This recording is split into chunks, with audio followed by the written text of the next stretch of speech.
संतप्त मानस शांत हूँ, जिनके गुणों के गान में वे वर्धमान महान जिन विचरे हमारे ध्यान में।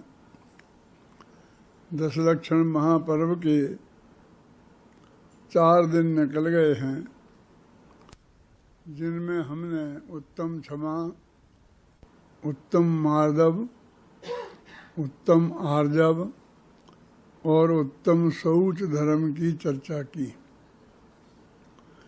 आज उत्तम सत्य धर्म की चर्चा करनी है।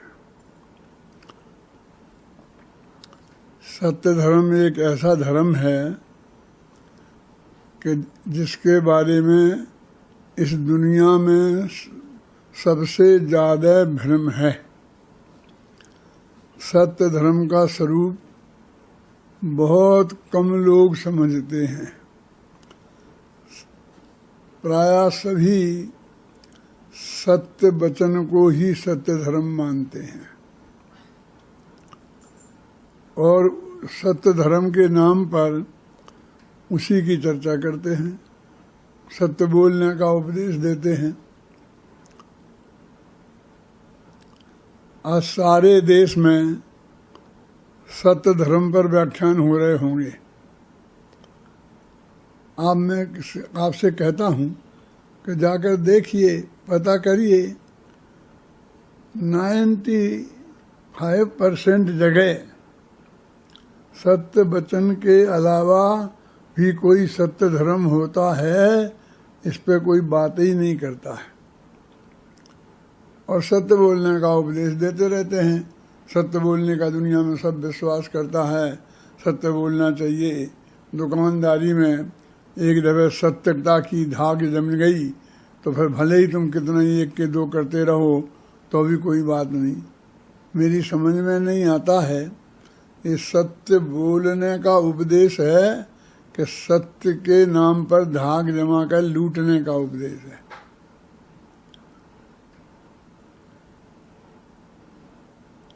मैं बहुत स्पष्ट शब्दों में कहना चाहता हूँ कि यद्यपि सत्य वचन का भी जैन दर्शन में बहुत महत्व है और उसका उपदेश भी बहुत दिया है, लेकिन जो सत्य धर्म की चर्चा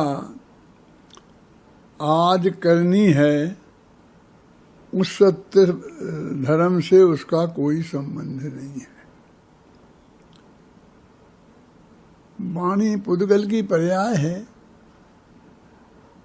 सत्य आत्मा का धर्म है। आत्मा और पुद्गल 2 अलग अलग द्रव्य हैं, उन दोनों के बीच में अत्यंता भाव की दीवार है, उनका कोई संबंध ही नहीं है।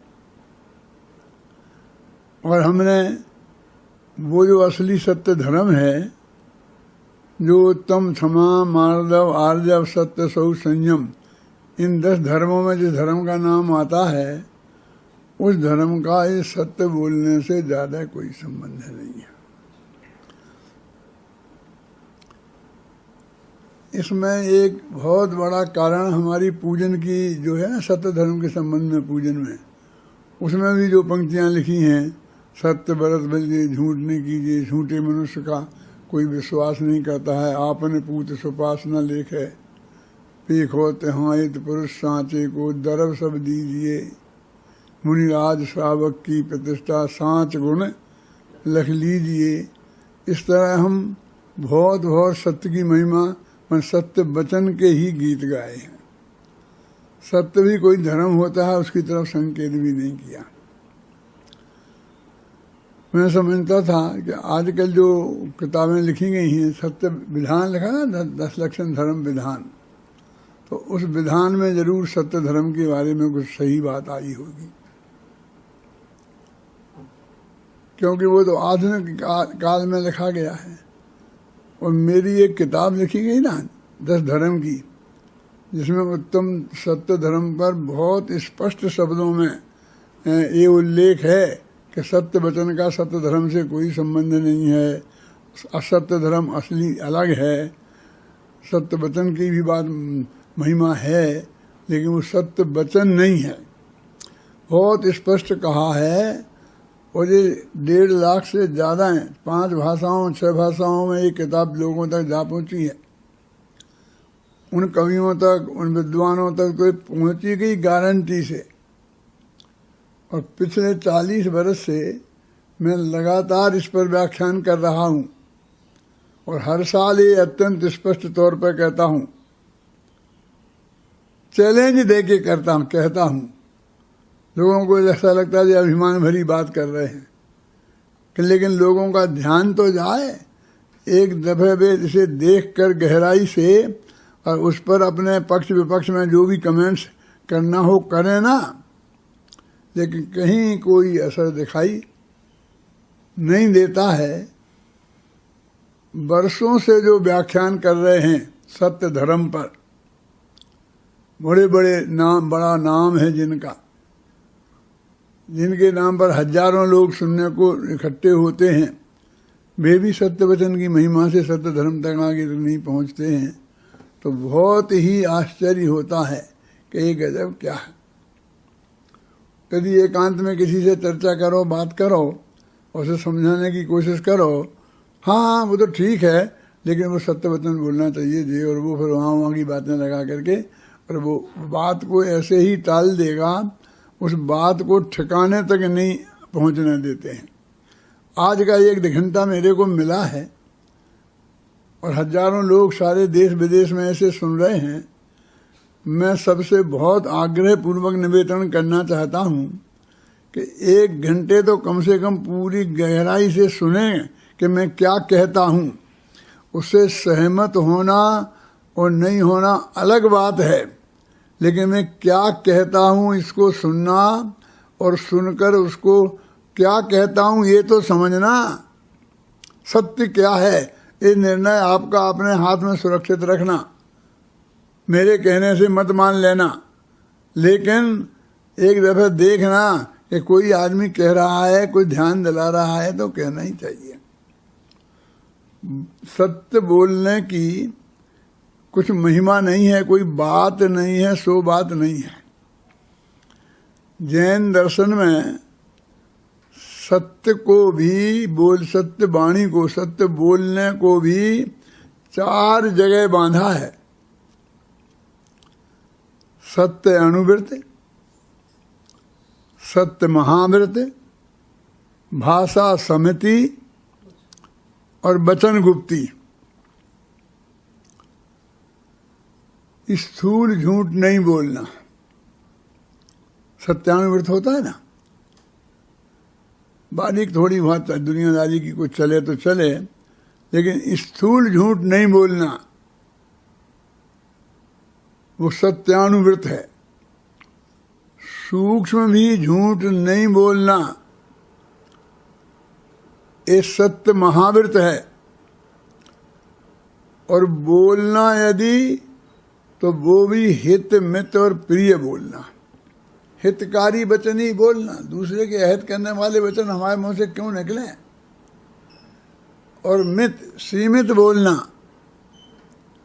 ये ज्यादा बोलने का रोग तुम पंडितों को ही है। अरे भाई, हम तो प्रवचन का तुम हमको 1 घंटा मांगते हो तो हम 50 मिनट देते हैं। हम कहाँ ज्यादा बोलते हैं, और बाकी 23 घंटा तुम्हारे ही तो हैं। तुम बोलने कहाँ देते हो, तुम तो सुनाते हो। हित और मित, सीमित बोलना, और वो सीमित जो भी बोलना वो भी प्रिय वचन बोलना। कठोर क्यों बोलना, हमें क्या लेना देना है किसी से, कठोर क्यों बोलें। उसका नाम है भाषा समिति, और बोलना ही नहीं, इसका नाम है वचन गुप्ती। अब 4 दशाएं हो गई इसमें, बोलने की पॉजिटिव और नेगेटिव सभी चीजें आ गई। पहले तो कहते सबसे पहले बोलो ही मत, वचन गुप्ती में मौन सबसे बढ़िया है। और ना बोले बिन नहीं रहा जाए तो हित मित और प्रिय बोलो। हितकारी वचन बोलो, सीमित बोलो और प्रिय बोलो। और वो भी असत्य तो बोलो ही मत, असत्य महाव्रत है ना। और यदि सूक्ष्म असत्य बोले बिना नहीं रहा जाए तो स्थूल असत्य तो बोलो ही नहीं। इस तरह वाणी को 4 जगह बांटे।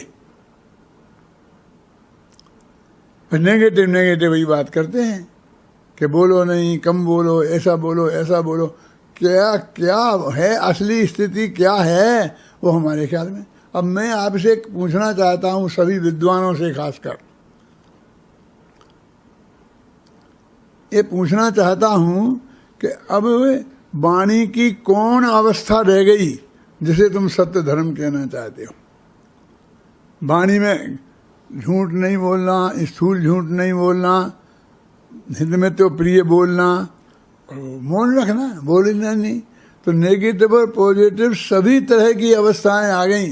अब वाणी की ऐसी कौन सी अवस्था रही जिसे आप सत्य धर्म कहना चाहते हो। ये वाणी से सत्य धर्म का कोई संबंध ही नहीं है। ये चारित्र गुण की निर्मल पर्याय हैं।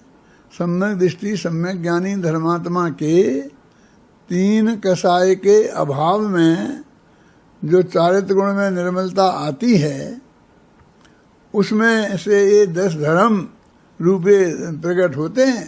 ये चारित्र गुण की बीतरागी दशा का नाम सत्य धर्म है। वो सत्य धर्म तक हम पहुंचते ही नहीं हैं। असली सत्य क्या है, और इनमें ही खेल खेलते रहते हैं।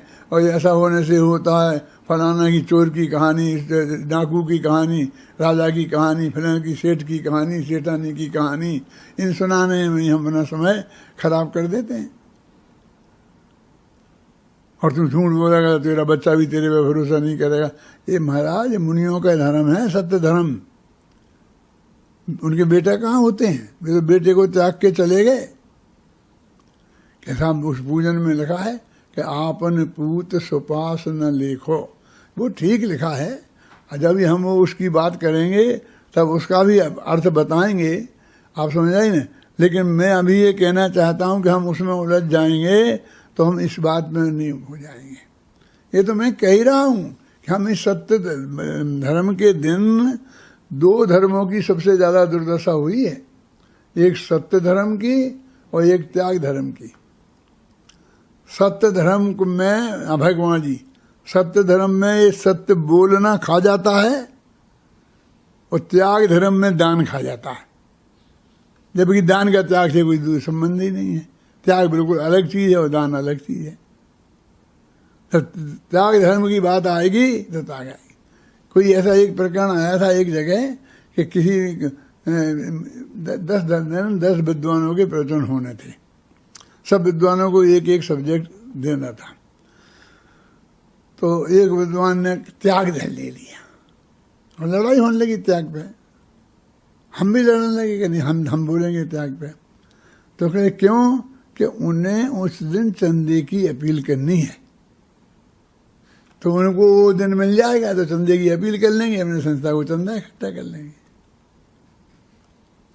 मैंने कहा मैं अपील नहीं करने वाला हूं, ये पक्की गारंटी लिख के दे सकता हूं। तुम्हें जो डर लग रहा है कि ये पैसा बटोर ले जाएगा, ना मैंने आज तक की है ना मुझे करना है अपील फपील। और त्याग धर्म में दान मान की अपील कहाँ आती है, कुछ है ही नहीं उसमें। वो तो बिल्कुल अलग चीज है। त्याग धर्म है, दान पुण्य है। लेकिन मैं कुछ ऐसी अद्भुत बातें कहना बताता हूं कि जो आप लोगों के दिमाग में अभी आई नहीं है, सुन भी नहीं है आपने, तो उस पर सोचा नहीं है, विचार नहीं की है गंभीरता से। इसलिए मैंने कहा मुझे बोलने दो। उस दिन बड़ी बड़ी मुश्किल से ये मैं, आप मेरी बात समझ रहे हैं क्या कहना चाहता हूं। ये 2 धर्म के बारे में सबसे ज्यादा गड़बड़ी रही। और सत्य धर्म के बारे में सत्य बोलना, सत्य बोलना, सत्य बोलना है। और हमारे नारद फलाना फलाने बस बसु झूठ सोती नरक पहुंचा स्वर्ग में नारक गया। तो स्वर्ग और नरक का मार्ग है क्या 10 धर्म है? स्वर्ग नरक का मार्ग है, ये तो मुक्ति का मार्ग है। धर्म तो मुक्ति का मार्ग होता है, धर्म तो वीतराग भाव होता है। गया होगा स्वर्ग में, नारद गया होगा, वो वहाँ गया होगा। तो हम बस यही लोग के उदाहरण दे दे करके, और ये किस तरह से, और हम उस सत्य धर्म की, सत्य की भी महिमा है। सत्य को भी मैंने कहा ना 4 जगह बांधा है। सबसे तो पहले कहा बोलो ही मत भैया, तुम्हारे पास है क्या ऐसा जो बोलने लायक है? राग देश की चर्चा के अलावा और तो कुछ दिन में है ही नहीं। तो कहते हैं बोले बिना नहीं रहा जाए, तो हित मित और प्रिय बोलो, और वो भी सत्य बोलो, बिल्कुल असत्य नहीं बोलो। झूठ तो बोलो ही मत, और नहीं रहा जाए तो स्थूल झूठ नहीं बोलो। 4 जगह बांध दिया उसके वचन को। अब उसकी कौन सी ऐसी अवस्था रह गई कि जिसे तुम सत्य धर्म कहना चाहते हो? महात्मा गांधी ने भी सत्य को वाणी की मर्यादा से बहुत ऊपर रखा है। उन्होंने लिखा है ट्रुथ इज गॉड, सत्य ईश्वर है, सत्य भगवान है। मैं भी कहने वाला हूं कि सत्य आत्मा है, आत्मा का स्वभाव है। उत्पाद वे द्रव्य युक्तम सत्य, वो सत्य का भाव वो है सत्य। सत्य वस्तु के स्वरूप की बात है। वस्तु के स्वरूप के आश्रय से जो वीतराग दशा उत्पन्न होती है उसे सत्य धर्म बोलते हैं।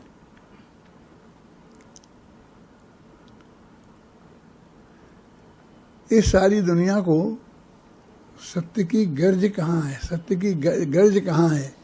एक व्यक्ति बाजार सड़क पे आगे खड़ा होकर चिल्लाता है कि देखो मैं सीमेंट कंक्रीट की सड़क पर अभी हाल एक आम का पेड़ उगाता हूं,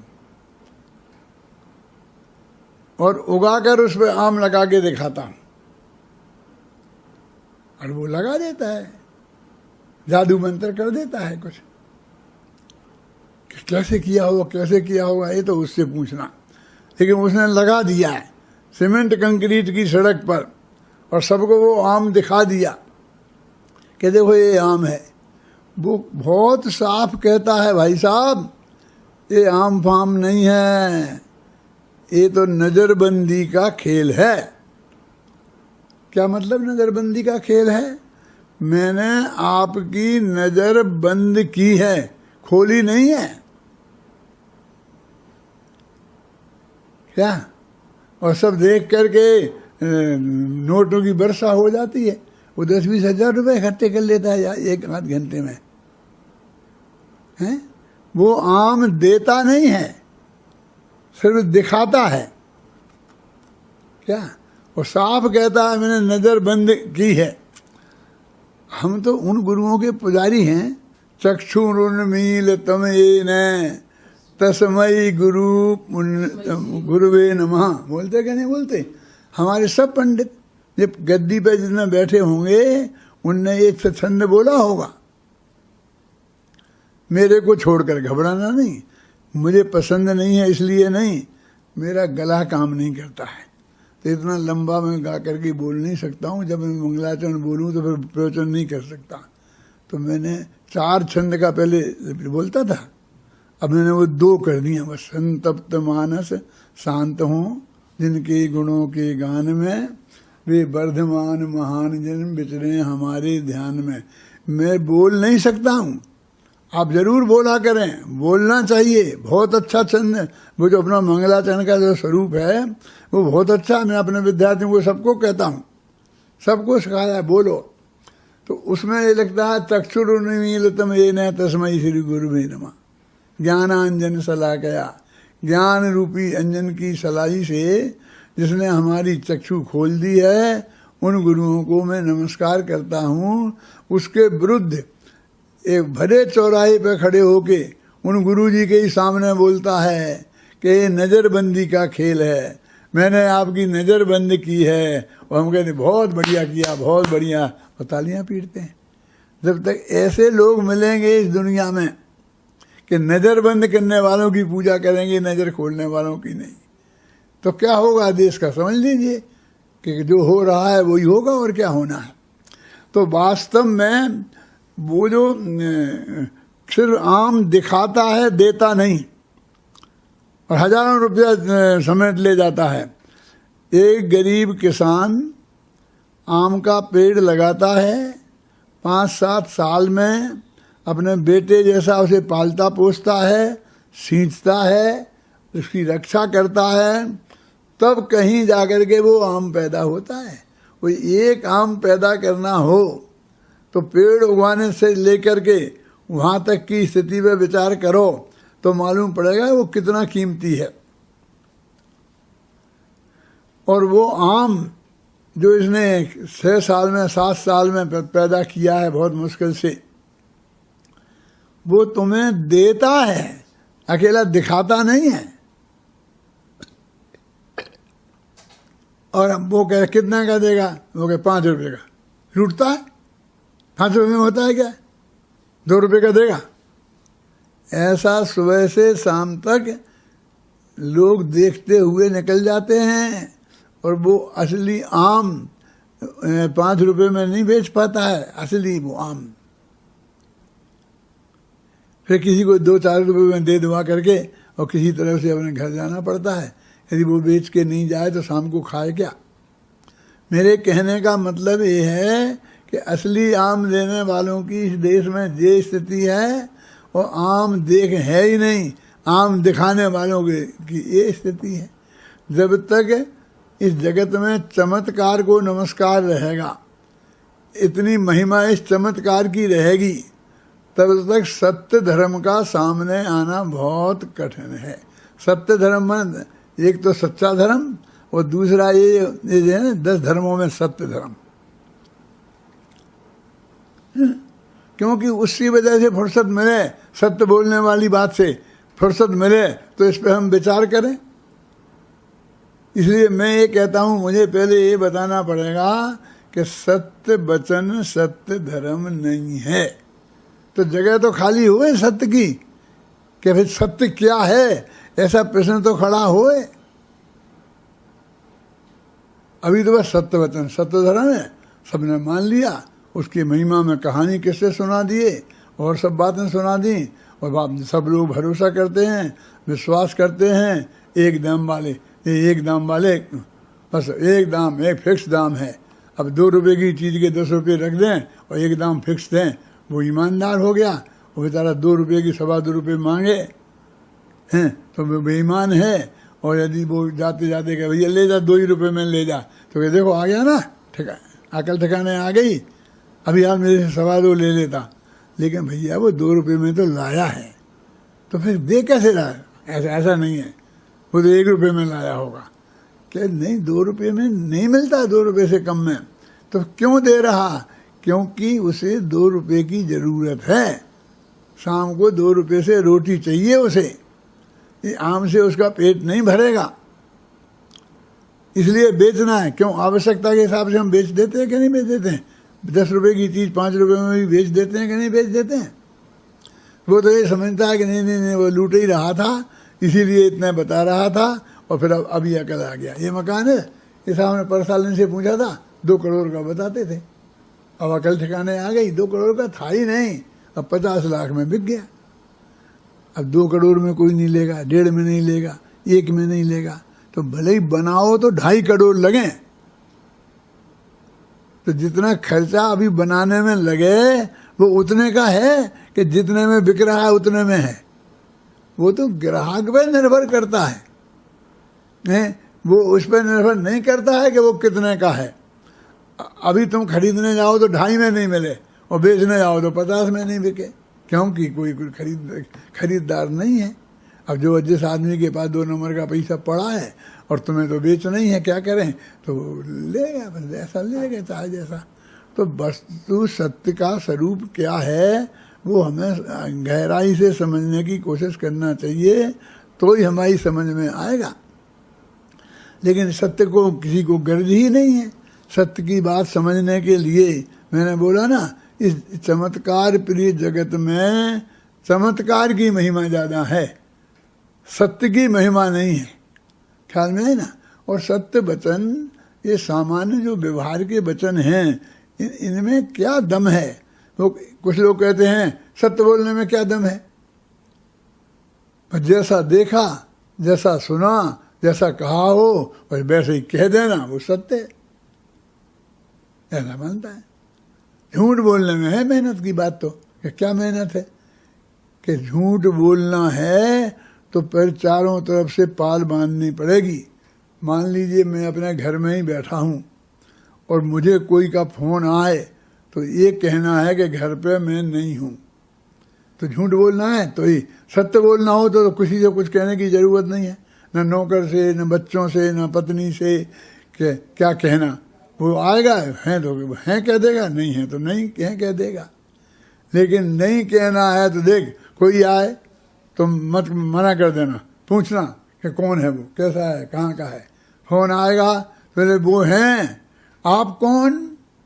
अरे हम उनसे पूछ रहे हैं कि हैं कि नहीं है, होए तो हाँ कह दो और नहीं होए तो ना कह दो। वो देखता हूँ, सामने बैठे हैं, बोलेगा देखता हूँ, आप कौन, क्या काम है, कैसे हो। वो दुनिया भर की बातें पूछेगा, फिर उनसे कहेगा, वो वे कहेंगे एक क्या कह दो, वो जवाब देगा। यदि होशियार नहीं हुआ नौकर अथवा बच्चा तो वो कह सकता है कि पापा कह रहे हैं कि कह दो कि भी नहीं है। ऐसी भी कह सकता है, नौकर भी ऐसी कह सकता है ना। तो उसे पूरी ट्रेनिंग देने पड़ती है। मैंने झूठ बोलने के लिए बहुत प्लानिंग करनी पड़ती है और सत्य बोलने के लिए कुछ नहीं है। ये मैं नहीं कह रहा हूं, कुछ लोग कहते हैं वीर सागर। ये जो सारी ट्रेनिंग लेनी पड़ी, ये तो झूठ छिपाने के लिए देनी पड़ी है, बोलने के लिए नहीं, कहने के लिए नहीं। बोलने को तो क्या है, हैं?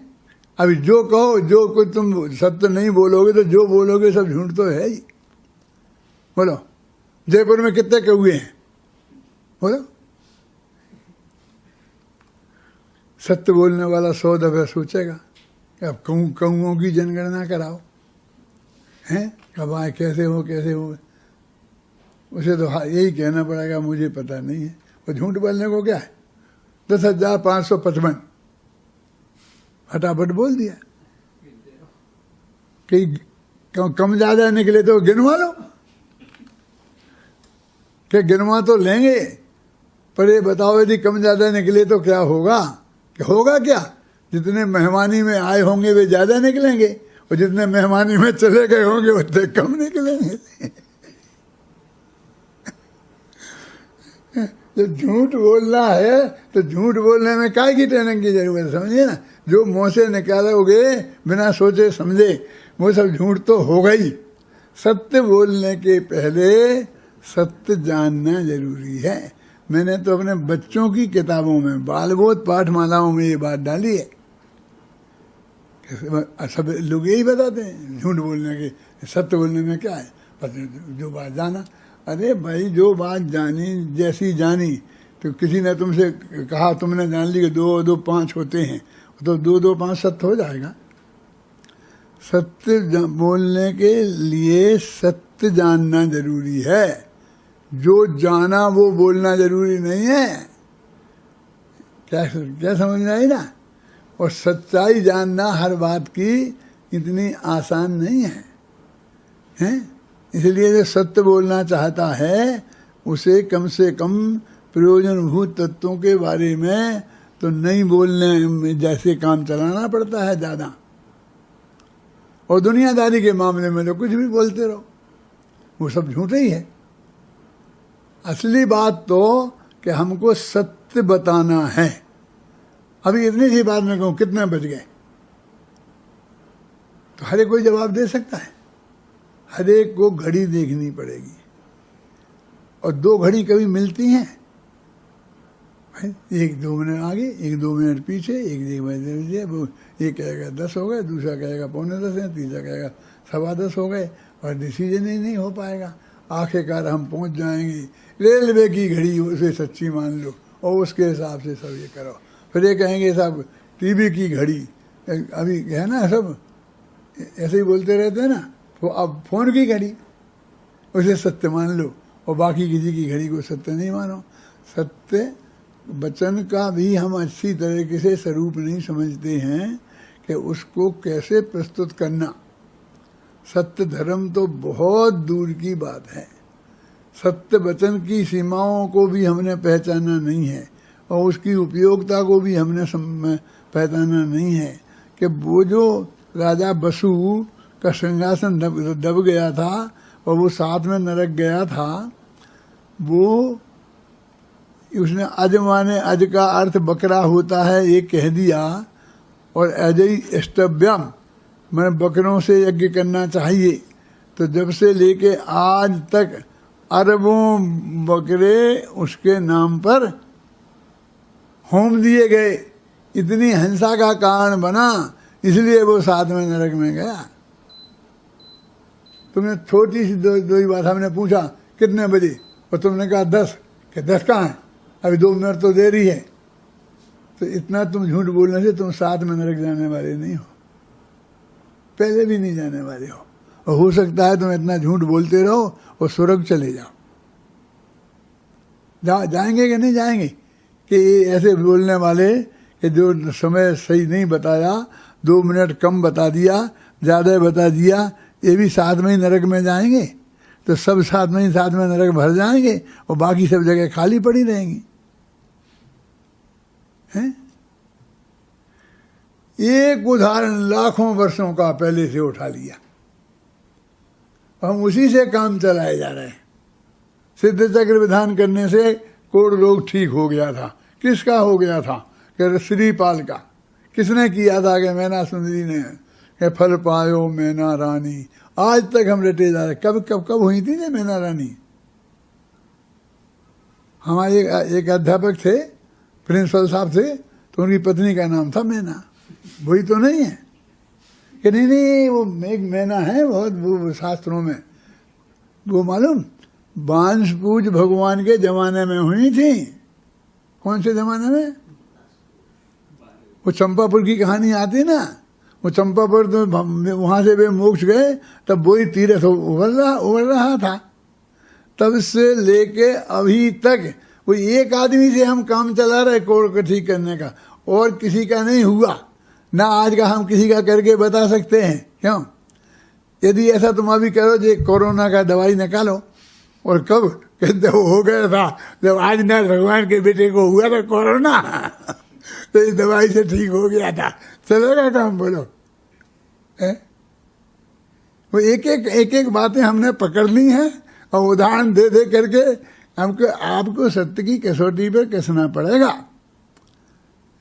हजारों लोगों, पहले पशुओं पर, फिर आदमियों पर, फिर इस पर। वो कह रहा था ना, कौन कह रहा था? वो रसिया का राष्ट्रपति है, क्या नाम?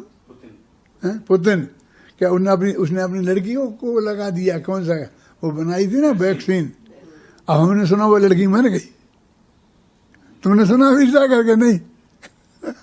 अब क्या होगा? उस वक्त तो वो बन रहे थे कि हमको इतना भरोसा है कि हमने अपनी लड़की को लगाया। ये दुनिया में इतने रौब गांठ रहे थे, हैं, इसलिए हमने लगाया। अब वो मर गई तो क्या होगा? ये भाई दुनिया के इन सत्यों से ये धर्म नहीं है, इससे मोक्ष नहीं मिलने वाला। जो 10 धर्मों में धर्म है वो ऐसे सत्य नहीं है ये। और तुम ऐसे ही सत्य उदाहरण दे दे कि समझा कि सब सारे पंडित अपनी ये मेहनत कर रहे हैं। अब देखो, मैं जीत तो नहीं सकता, क्योंकि कौन देगा मुझे वोट?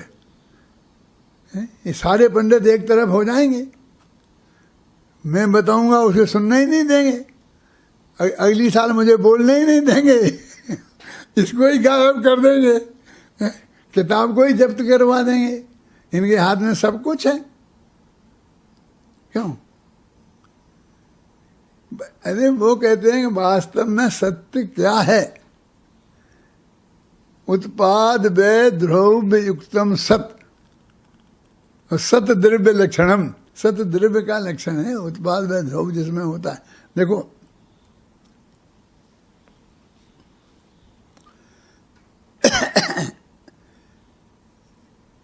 ये पीला है कि नीला है कि पत्ता हरा है, आज का कल हरा हरा पत्ता पीला हो जाएगा, तो हम कहेंगे कि आम का पत्ता हरा होता है कि पीला होता है, तो हरा वही हरा कहेगा, कोई पीला कहेगा। उसमें क्या फर्क पड़ने से किसका मोक्ष हो रहा है और किसका मोक्ष रुक रहा है? इस साधारण लौकिक सत्यों से झूठों से कुछ संबंध नहीं है इसका। वो वस्तु का जो स्वरूप है, उत्पाद व द्रव्य युक्तम जो सत्य है, वस्तु का जो अस्तित्व है, उसको जानना कि वस्तु क्या है। त्रिकाली ध्रुव सत्य क्या है, किसके आश्रय से सम्यक दर्शन ज्ञान चारित्र पैदा होता है, उस सत्य को जानना और उस सत्य के में अपनापन होने से, यही मैं हूँ ऐसा जानने से, और उसमें ही जमने रमने से जो वीतरागता उत्पन्न होती है, वो तीन कसाई के अभाव रूप वीतरागता उत्पन्न होती है, उसका नाम सत्य धर्म है। बोलो क्या कहना? तो वो सत्य धर्म एक दफे जिसको सत्य मान रखा है, उस सत्य से हमारा दिमाग हटे, ख्याल में आई ना, तो फिर असली सत्य की खोज शुरू हो। अभी तो असली सत्य की खोज ही खो गई है, क्योंकि सत्य हमें मिल गया है और सत्य का हम प्रतिपादन कर रहे हैं। एक दफे ये मालूम पड़े कि ये सत्य धर्म नहीं है। देखो, अणुव्रत गृहस्थों के होते हैं, महाव्रत मुनियों के होते हैं। जब महाव्रत होते हैं तो अणुव्रत छूट जाते हैं। सत्य धर्म कब होगा और कब छूट जाएगा? स्वभाव से तो 24 घंटा सब ही है, कभी भी छूटता ही नहीं है। लेकिन यदि पर्याय की दृष्टि से मानो तो चौथे गुण स्थान में पैदा होगा। तीन कसाई अनंतानुबंधी कसाई के अभाव रूप है ना, और फिर वो सिद्धों तक अनंत काल तक रहेगा, कभी छूटेगा नहीं। एक गृहस्थ अवस्था का धर्म है अणुव्रत, और महाव्रत मुनि अवस्था के धर्म है। और अणुव्रत और व्रत दो महाव्रत दोनों ही छूट जाते हैं जब मोक्ष में चले जाते हैं, तो क्या अरहंत उस अवस्था में पहुंच जाते हैं। भाषा समिति बोलो कब तक है? भाषा समिति है ना, बहुत सत्य की एक अवस्था है ना। तो भाषा समिति बाहुबली ने पाली ही नहीं, तो बाहुबली के 28 मुलुड़े ही नहीं थे पहले। तो पहले निकालो उन्हें मुनि धर्म में से, मुनि मत मानो। और लोग कहने लगे हाँ 1 वर्ष तो केवल मुनि होते तो केवल ज्ञान हो जाता, मुनि होते तो केवल ज्ञान हो जाता। हर एक को मुनि को केवल ज्ञान हो जाता। आज इतने मुनि होने केवल ज्ञान नहीं हुआ तो किसी ने कोई प्रश्न नहीं किया। वो तो पंचम काल आता है, निबट दो पंचम, चौथे काल के सबको हो गया क्या? अरे उन्हीं के घर वालों को खोज के देख लो। उनके सगे पिताजी को जो तीर्थंकर थे, जिनने धर्म का इस युग में आरंभ किया था, उन्हें 1000 वर्ष लग गए। किसी ने प्रश्न चिन्ह नहीं उठाया कि उन्हें क्यों नहीं हुआ, कि उन्हें कौन सी शंका थी, वे किसकी जमीन पे खड़े थे? नहीं थी ना। फिर उनके छोटे भैया हैं, छोटे भैया माने गणधर देव, ऋषभ सेन। किसके? ऋषभ देव के, भरत के चक्रवर्ती के सगे छोटे भाई। तो उनने दीक्षा कब ले ली थी? जब केवल ज्ञान हुआ, जिस दिन ऋषभ देव को पहले गणधर बने थे ना, तो उसी दिन दीक्षा ले ली थी। और केवल ज्ञान कब हुआ? हमें तारीख मालूम नहीं है, हमें मालूम है ना, हम बता देना कब हुआ था। जब तक वे मोक्ष गए तब तक उन्हें केवल ज्ञान नहीं हुआ था। तो ऋषभ देव को केवल ज्ञान होने के बाद मोक्ष कितने दिन बाद हुआ मालूम?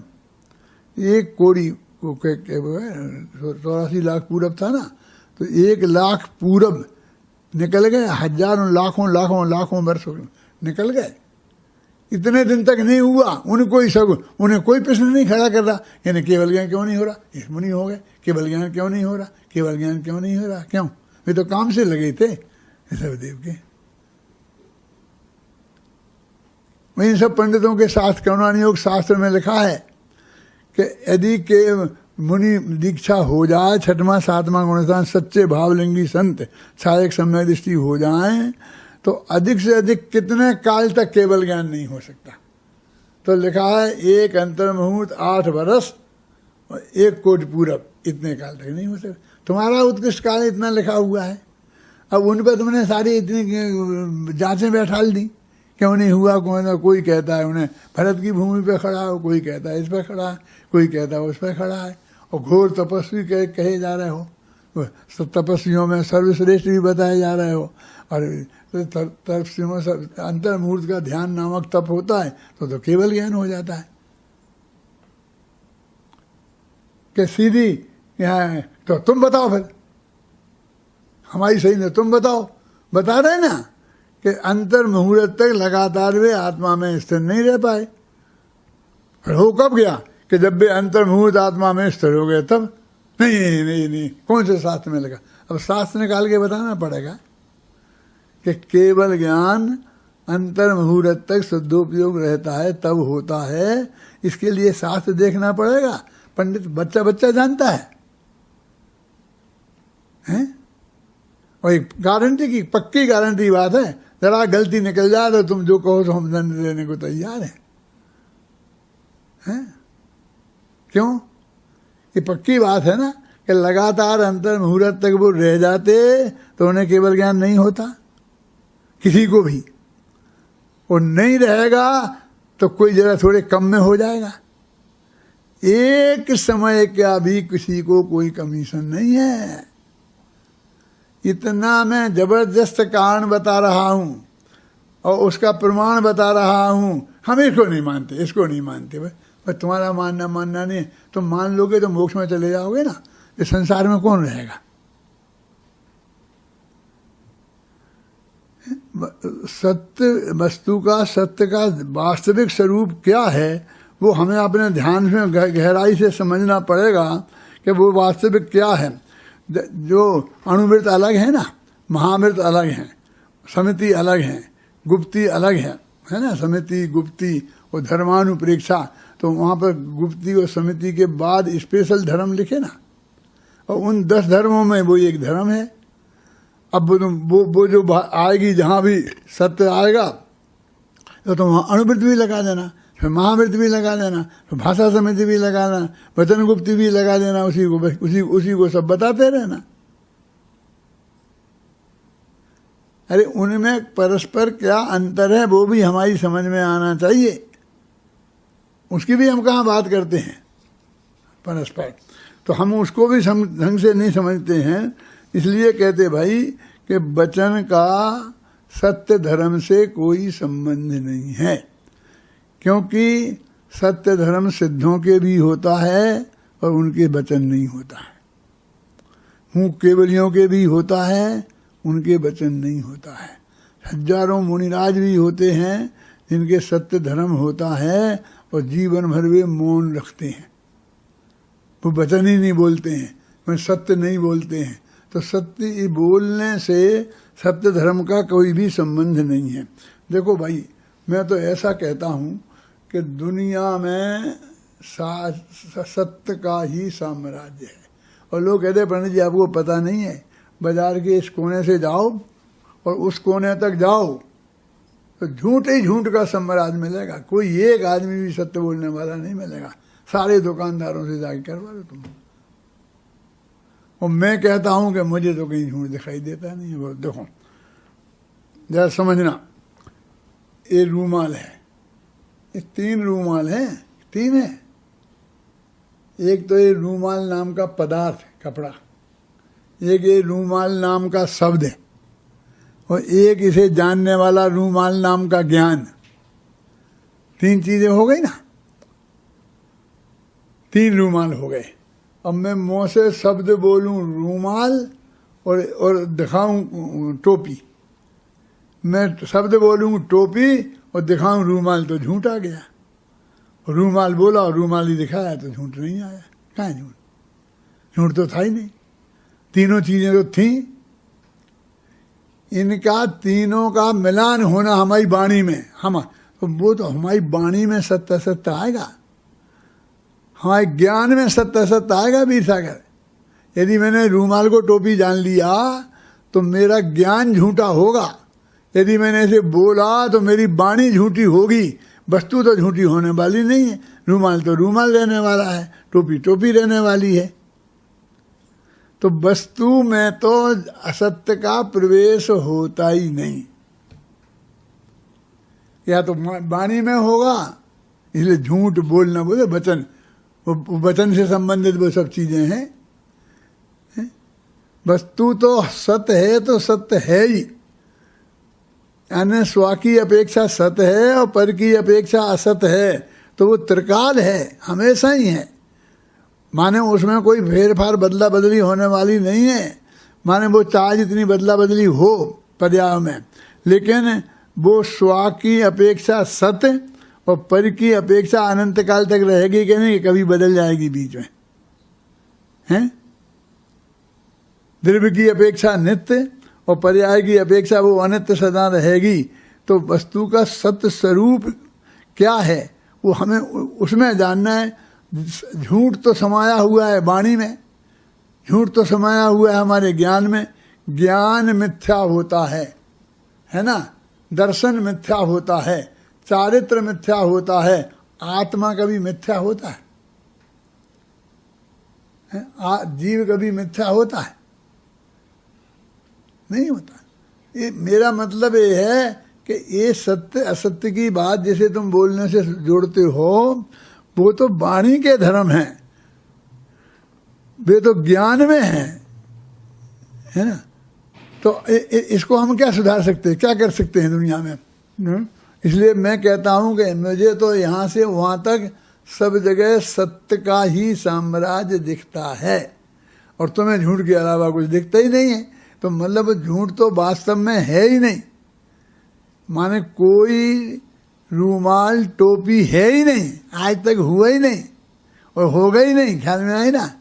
तो इसलिए तो तुम कहते हो वो है, तो वो तो सिर्फ कल्पना की बात है, तुमने सोचा है, वो तुमने बोला है, इसलिए वो झूठ है। तो वस्तु में तो झूठ ने प्रवेश किया ही नहीं है, वो तो हमेशा सत्य मौजूद है। वो त्रिकाली ध्रुव भगवान आत्मा जो है, परम शुद्ध निश्चय नय का विषय और परम भावग्राही द्रव्यार्थिक नय का विषय, वो भगवान आत्मा वास्तव में सत्य है, उत्पाद व ध्रुव से युक्त है ना। तुम्हारा आत्मा भी है, हमारा आत्मा भी है और बाकी के सब द्रव्य भी हैं। हमारे लिए हमारे आत्मा की सत्य की बात है, तुम्हारे आत्मा के सत्य से हमारे कोई प्रयोजन सिद्ध नहीं होता, पर द्रव्य के सत्य से हमारा कोई प्रयोजन सिद्ध नहीं होता। हमारा जो सत्य है वो हमारे ख्याल में आए और वो सत्य का कभी अभाव नहीं होता। जो हमारे इस ख्याल में आए तो ख्याल का नाम पर्याय है। पर्याय में झूठ है, पर्याय में सत्य है, पर्याय में राग है। अरे राग पर्याय है, पर्याय में राग नहीं है। दो चीजों की सत्ता अलग अलग नहीं है, वो राग ही उसका नाम पर्याय है। समझ में आई ना? तो वो सत्य है, उस सत्य को जानना, तो वो तो उस असली धर्म की आत्मा को जानना हो गया। ये 5वें अध्याय वाला तत्वासुद का सत्य है, ये 7वें अध्याय वाला सत्य नहीं है। सत्यानुवृत्त वाला सत्य, सत्य महावृत्त वाला सत्य नहीं है। ख्याल में आप समझे ना? हैं? ये उत्पाद व ध्रुव युक्तम सत्य सत्य द्रव्य लक्षणम, ये वो सत्य है, वो अपने सत्य को हम जाने और ये माने कि यही मैं हूं, इसका नाम धर्म है। बस कितना सरल है, कितनी सीधी सच्ची सी बात है। अभी कितना दुनिया में बाहर में कि व्यवहार में लगाया तो कितने 5 धर्म, फिर ये सत्य, फिर एक भेद, फिर 10 प्रकार की आमंत्रणी भाषा, फलानी भाषा, फिर इतने प्रकार की, झूठ प्रकार की, 7 प्रकार की। अभी वो विधान में दिख रहे कि ऐसा सत्य, ऐसा सत्य, ऐसा बोला, ऐसा बोला। ये सब बोलने की वाणी के भेद हैं, इसमें सत्य धर्म की तो बात कोई बात कहीं आई नहीं है। अरे वहाँ तो उनने उसे वो 7वें अध्याय में आश्रव अधिकार में लिखा है। जैसे तुम सत्यावनी व्रत को धर्म बता रहे हो, सत्य महाव्रत को धर्म बता रहे हो, उमा स्वामी से तो पूछो कौन से अधिकार में है? 6वें 7वें अध्याय आश्रव तत्व का वर्णन है। 7वां अध्याय आश्रव तत्व का वर्णन है। सारे सब, और उसको तुम धर्म में लगा रहे हो।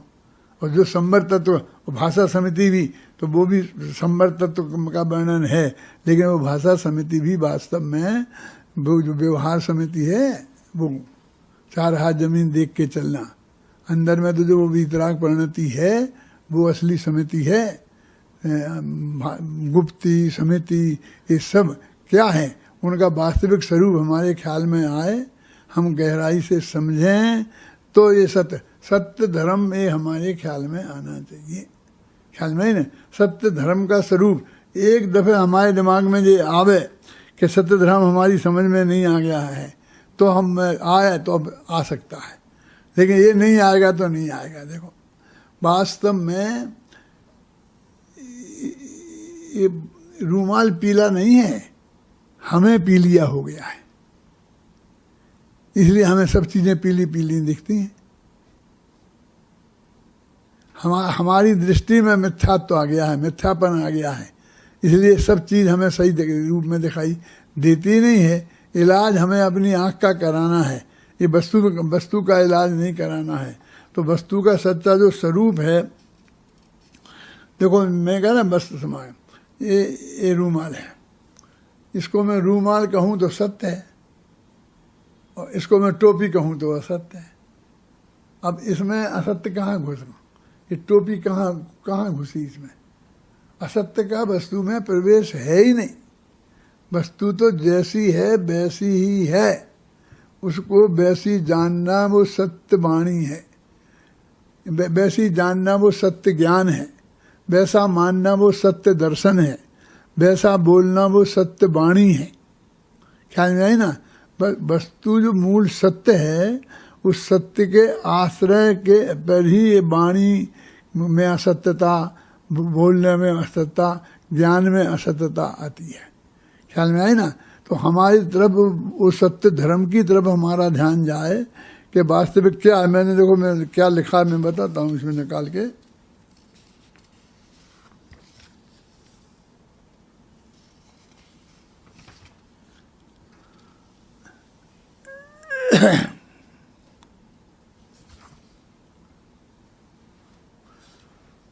ऐसे भी लोग हैं कि साहब समझौता कर लो हमसे कि क्या ये है। मगर सत्य के साथ समझौता नहीं होता, सत्य समझने की चीज है। यदि तुम्हें समझना हो तो बोलो। समझौता क्या होगा? अग्नि के बारे में समझौता करना है। हम कहते हैं गर्म है और तुम कहते हैं ठंडी हो। अब समझौता क्या कर लें कि आधी गर्म और आधी ठंडी मान लो, ऐसा चलेगा? अरे अग्नि से भी तो पूछो कि हम दोनों ने समझौता कर लिया तो वो आधी ठंडी और आधी गर्म होने को तैयार है?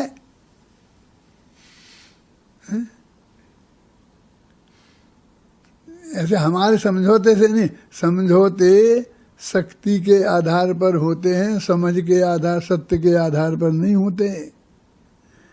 जब भी बात कहते हैं वे तुम्हें तो 1 लाख रुपया दिए थे, तुमने कहा हाँ साहब दिए थे, और फिर तुमने 25,000 में समझौता क्यों कर लिया? कि क्या करें, वो 1 ही लाख नहीं मिलते, तो जितने मिले उतने ही अच्छे हैं। वो 1 लाख तो 25,000 तो उन्होंने दिला दिए, नहीं वो भी नहीं देता।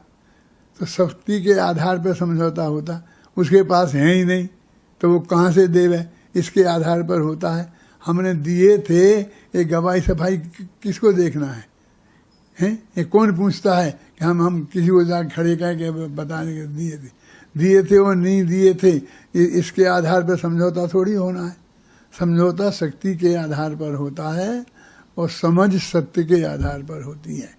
इसलिए एक अग्नि कहती है कि मेरे बारे में तुम समझौते मत करो, तुम्हें यदि जानना है कि मैं कैसी हूं तो छू के देख लो, हैं। लेकिन हमें तो समझौता करना है, हर बात में समझौता करना है। तो सब यदि वस्तु का स्वरूप हमारी समझ में नहीं आएगा, मैं सिर्फ इतनी ही अपील करता हूँ, 2 मिनट रह गए हैं, सिर्फ इतनी ही अपील करता हूँ कि आप लोग गंभीरता से एक दफे इस पर विचार करें, देखें। मान लें मैं ये कहता ही नहीं हूँ, मेरी ड्यूटी पूरी हो जाए कि मैंने आप तक वो बात पहुंचा दी जो विचार का बिंदु है, और फिर निर्णय तो आप अपने आप करना, और आप करेंगे तो वो ही आपका होगा और आपके काम आएगा। मेरा निर्णय आपके काम नहीं आएगा, आ नहीं सकता है। आ सकता होता तो आज तक आ जाता। आज तक किसी का निर्णय किसी के काम नहीं आया है। सभी लोग वस्तु के सत्य स्वरूप पर गंभीरता से विचार करें, सत्य धर्म पर गंभीरता से विचार करें और उसकी अच्छाई समझें। और इस किताब को मैं जो सत्य धर्म है ना, इस पर जरा इसे 2-3 दफ़े पढ़ें वीर सागर। क्यों कि मैंने कल भी कहा था, आज फिर कहता हूँ कि मेरी बुद्धि उतनी शार्प नहीं रही है पहले जैसी, कि मैं पहले तो पूरा बोल जाता था, जो मैंने लिखा है उससे भी ज़्यादा बोल जाता था, और अब वो नहीं। अभी मैं जाके पढ़ूंगा तो क्या ये छूट गया, ये छूट गया, ये छूट गया। लेकिन भाग्य से तो अभी लिखित मौजूद है ना, अभी तब सब तुम्हारे मोबाइल में भी होगी, नहीं होगी तो 1 मिनट में पहुंच सकती है बुलवा करके, और उसे पढ़ना तो वो सारे पॉइंट आपके ख्याल में आए। ये समझ लो कि अभी मेरे प्रवचन हो रहे हैं वो सिर्फ इतने से काम के हैं कि आपका ध्यान उधर आकर्षित कर दें। फिर बाकी आपको यदि समझना है तो उसको गहराई से अध्ययन करके और उसे समझो तो अवश्य बहुत तुम्हें समझ प्राप्त होगी, प्राप्त हो। इसी मंगल भावना से मैं अभी की बात समाप्त करता हूँ।